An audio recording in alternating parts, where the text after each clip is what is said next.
আসসালামু আলাইকুম। স্বপ্নে কাউকে মরতে দেখা বা কবর দেওয়ার অর্থ কী জানুন ইসলামের দৃষ্টিকোণ থেকে স্বপ্নের ব্যাখ্যা।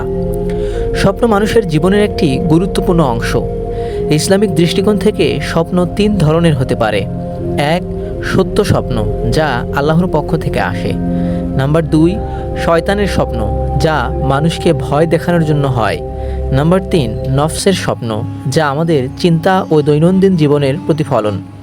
স্বপ্নে জীবিত কাউকে মরতে দেখা। ইসলামিক ব্যাখ্যা।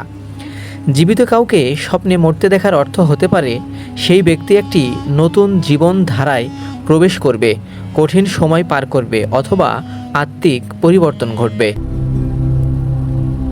যদি দেখা যায় কেউ মারা গেছে কিন্তু কান্নাকাটি নেই, তাহলে সেটি সুখবরের ইঙ্গিত হতে পারে। যদি প্রচণ্ড শোক ও কান্না থাকে, তাহলে সেটি বিপদের বা কঠিন সময় আসার ইঙ্গিত। ইবনে শিরিনের স্বপ্নের ব্যাখ্যা অনুসারে স্বপ্নে কাউকে কবর দেওয়া। ইসলামী ব্যাখ্যা। স্বপ্নে কাউকে কবর দিতে দেখা মানে তার জীবনে পরিবর্তন আসবে অথবা কোনো গোপন বিষয় প্রকাশ পেতে পারে। যদি স্বপ্নে দেখা যায় যে কাউকে কবরে রেখে মাটি দিয়ে ঢেকে দেওয়া হচ্ছে, তবে এটি তার বিপদগ্রস্ত হওয়ার বা কোনো ভুল সিদ্ধান্ত নেওয়ার ইঙ্গিত হতে পারে। যদি দেখা যায় স্বপ্নদ্রষ্টাকে কবর দেওয়া হচ্ছে, তবে এটি তার আত্মিক পরিবর্তন বা তাওবার প্রয়োজনীয়তা নির্দেশ করে।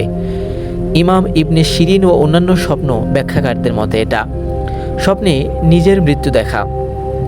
এটি একটি নতুন জীবন পর্ব শুরু হওয়ার প্রতীক হতে পারে।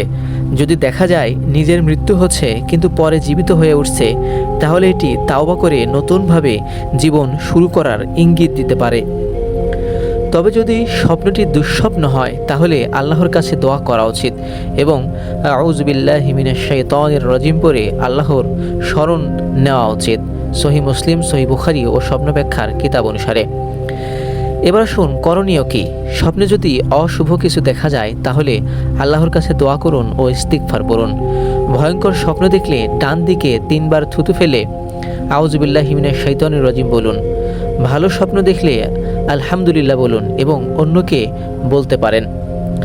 আপনার কি মনে হয়, এমন স্বপ্ন কখনো দেখেছেন? কমেন্টে জানান।